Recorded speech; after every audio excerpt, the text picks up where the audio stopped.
esse novo ano. Para o povo de Israel, o ano litúrgico, o começo do ano litúrgico, que nem hoje começa o ano litúrgico da igreja, não é só uma coisa, vamos dizer assim, como o ano civil, que é uma coisa cronológica. Não é só nesse sentido. O começo do ano litúrgico significa a cabeça do ano. Vamos dizer, para eles o dia mais importante, por quê? Porque a cabeça no corpo, o mais importante é a cabeça. E qual é a cabeça da igreja? É Cristo. Então, ou seja, que para o povo de Israel, que é o povo de Deus, o ano litúrgico, então, é como o corpo, que nós, como tem a teologia do corpo de São Paulo sempre fala de uma forma da igreja como um corpo. O corpo, teu corpo, meu corpo, teologicamente, então, por isso a igreja é o corpo de Cristo. Então, ou seja, que a nossa vida tem que estar apoiada em cima desta cabeça que é Cristo, que é a rocha. Então é muito importante esse tempo do advento, que é o início do ano litúrgico. Eles até têm os rabinos até costumam fazer uma oração dizendo assim: Senhor, ver se eu lembro de cabeça aqui, que este ano que vai começar, eu seja a cabeça, não o rabo. Está entendendo? A cauda, o rabo. Então, o cachorro tem a cabeça e o rabo, né? Para que entenda. Então, que nós sejamos a cabeça. Então, a nossa vida, o ano litúrgico nos dá o sentido da vida, é importante, e também a dignidade ao corpo. Por isso, como diz São Paulo, não construai o alicerce, eu já vos dei, que é Cristo. Agora, como construir em cima? Cada um construa com ouro, com feno, com prata, com palha. Então, a obra de cada um será passada pelo fogo, que é o fogo do Espírito Santo de Deus. Vamos ver o que sobra. Por isso nós temos que construir a nossa casa sobre a rocha que é Cristo. Bom, isso é o ano litúrgico para o povo de Israel. Não sei se ajuda alguma coisa, mas está aí. Outra coisa, a liturgia de hoje, Deus vem nos dizer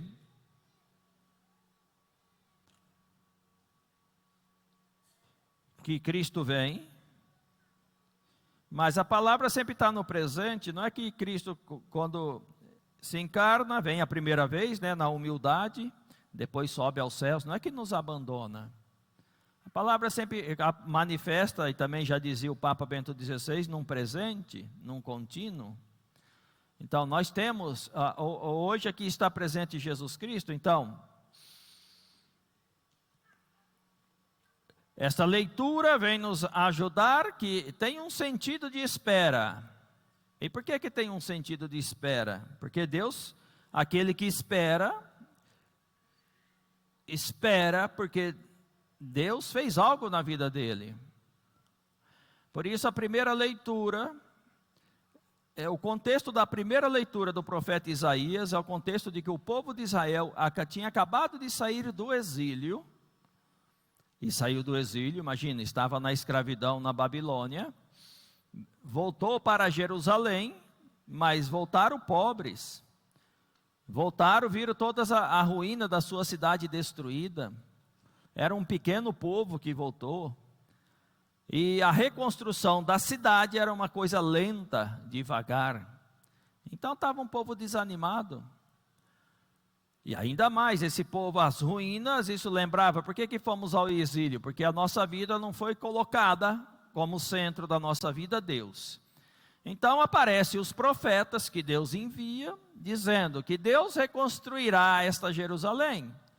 E para fazer isso, o que esse povo tem que fazer? Colocar como centro da vida deles, Deus.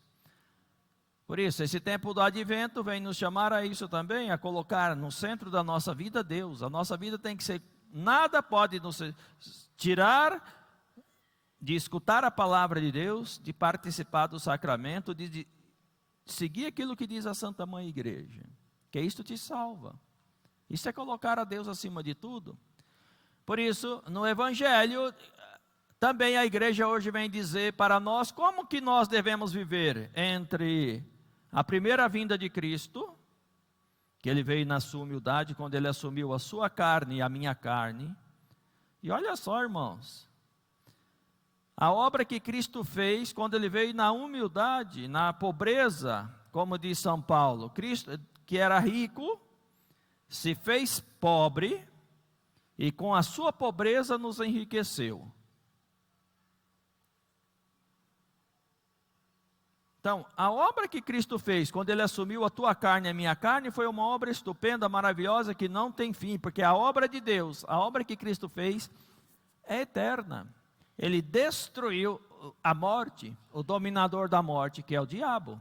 Por isso diz a carta aos Hebreus, que o homem tinha, por medo da morte, era escravo do demônio, toda a vida, pelo medo que tinha da morte. Então Cristo se fez homem, assumiu a tua carne, a minha carne, para poder assumir os teus pecados e os meus pecados, para morrer, para matar a morte, isto é, o dominador da morte, o diabo, matar o diabo, que é a morte, e nos libertar. Agora, se Cristo fez isto, quando veio na sua pobreza, imagina o que Cristo fará por ti e por mim, quando vier na sua glória. Por isso, se você vendo o ano litúrgico, vendo a obra que Deus vai fazendo, mas não é só ver e escutar, vir na igreja, irmão, ser igreja não é somente vir aqui para ser informado daquilo que Cristo fez, e você falar assim, mas Cristo era Deus. Não, a igreja não está aqui para te informar, a igreja não está aqui só para te comunicar aquilo que Cristo fez, o que Ele realizou, e você ficar maravilhado com obras estupendas que Cristo fez, com os milagres que Ele fez.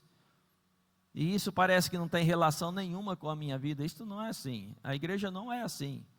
Aquilo que aconteceu na vida de Cristo foi o que Cristo deixou na sua igreja, para que aquilo que realizou, Ele realize-se na nossa vida. Então, eu com Cristo eu posso morrer com Ele. Por quê? Porque com Ele eu ressuscito. Da mesma forma que Cristo cura um doente, eu era esse doente, que Cristo veio me curar. Se você olha para a história, a obra que a igreja vai fazendo com cada um de nós é isto. E você vai falando assim, mas olha como eu era cego, qual é a reconstrução que Deus fez na minha vida? Deus vai fazendo uma criação nova em nós. Então a igreja é uma coisa, então esta é a reconstrução da Jerusalém. Então, e no Evangelho, como eu falava, Cristo nos diz como que nós temos que viver. Agora, se Cristo fez essa obra maravilhosa já por nós, vindo na sua pobreza, se fez pobre porque assumiu a tua carne, viveu aqui como homem, tinha fome, tinha sede, tinha que caminhar, suava, passava calor por amor a ti, e Ele fez tudo isso por nós. Então, isto nos leva a ter um desejo de levar a nossa vida. Então, como eu tenho que viver aqui? Na esperança, vigiando. O que significa vigiar? Significa, por que eu vigio? Por que eu estou atento? O que significa vigiar? Vigiar significa que o demônio não me tira de obedecer aquilo que a igreja me diz. Senhor, me ajude, porque olha, eu estou tentado aqui. Senhor, me ajuda, porque olha que eu sou um cabeça dura, quero fazer a minha vida e não quero obedecer à igreja. A oração, escutar a palavra. Eu necessito do sacramento, eu venho confessar, eu participo da Eucaristia, por isso que tem a igreja. A igreja está aqui para isto. Que sentido tem a igreja se não é para os pecadores? Se você é santo, eu sou santo, todos nós somos santos, não precisa da igreja, como um hospital. Se ninguém fica doente, não tem sentido fazer um hospital.